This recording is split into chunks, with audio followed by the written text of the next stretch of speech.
In this Lords of the Fallen video, we'll be going over how you can unlock the tortured prisoner and why you'll definitely want to, especially if you're going for that Inferno build. Now, as you can see in the footage here, we've made it all the way to Skyrest Bridge. Very early on in the game, you're going to make it past here after you fought your proper first boss. This is your kind of home hub area, and we'll need to get through the area just past this door in order to unlock this NPC. However, things are never that easy, so instead, once you've made it to here, you're going to want to make it all the way to the back, grab yourself this vestige, and then you're going to set off down in this direction. Now at this point there will be quite a few things on the way that I'll probably skip just in order to get to where we need to go, so if you want to check out each location in more depth, it's definitely worth going back to each of them. You're going to keep proceeding all the way through here, then you're going to drop off this ledge,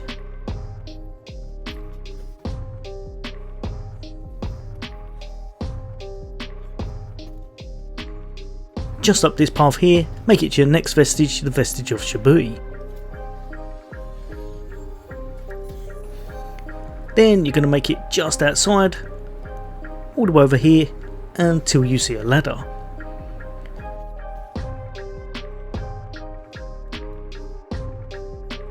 Now this part can be a bit tricky, so take your time if you need to, but you're going to run, then you're going to hop and jump across onto this little kind of floating platform and then keep making your way through. Again, anytime you need to heal up, just use your Sanguinarix in order to regain a little bit of health.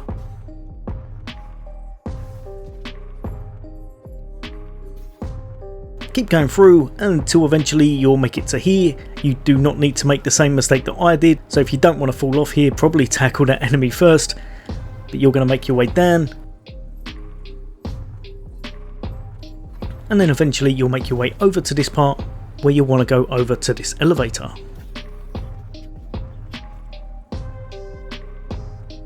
Now this elevator is going to take you all the way to the top, and we're going to be looking for the Skyrest key, which we're going to need to unlock a specific door.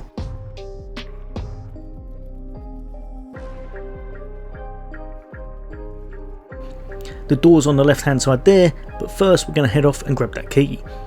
You're going to need to make it just down this way,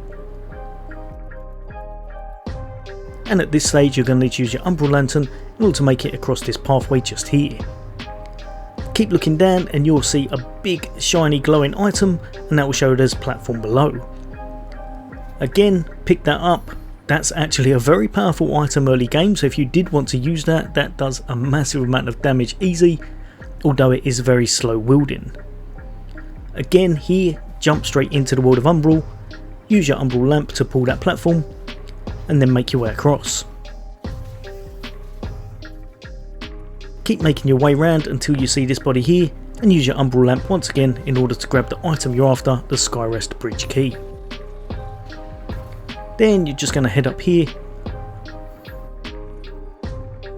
jump back into Axiom, and then whilst you're here you may as well just proceed up this way to grab yourself a nice easy shield at the start of the game.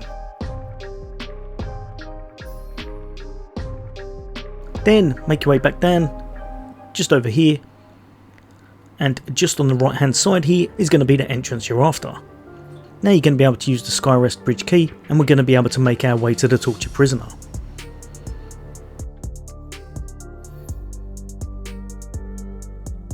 Just up this direction, head up this massive spiralling staircase just here,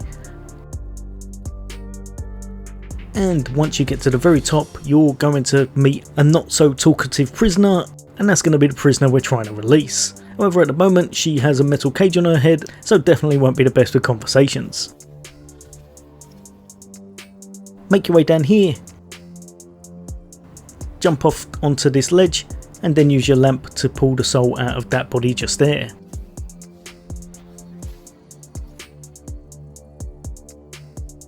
At this point you're going to jump off to the bridge below, and just on the left hand side, a little bit out of the way, you're going to need to use your lamp again in order to pull this platform across.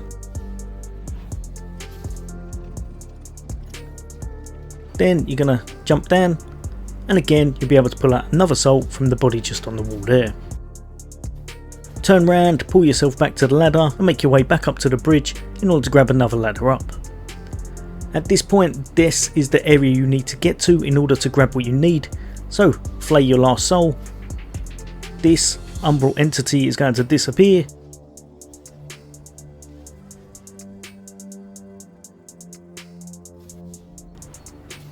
And then you'll be able to grab the item, the Searing Accusation, which is a very good early game Inferno catalyst.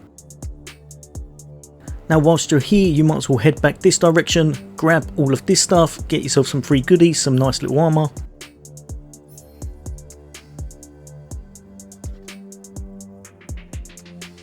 And then make your way up the spiraling staircase once again.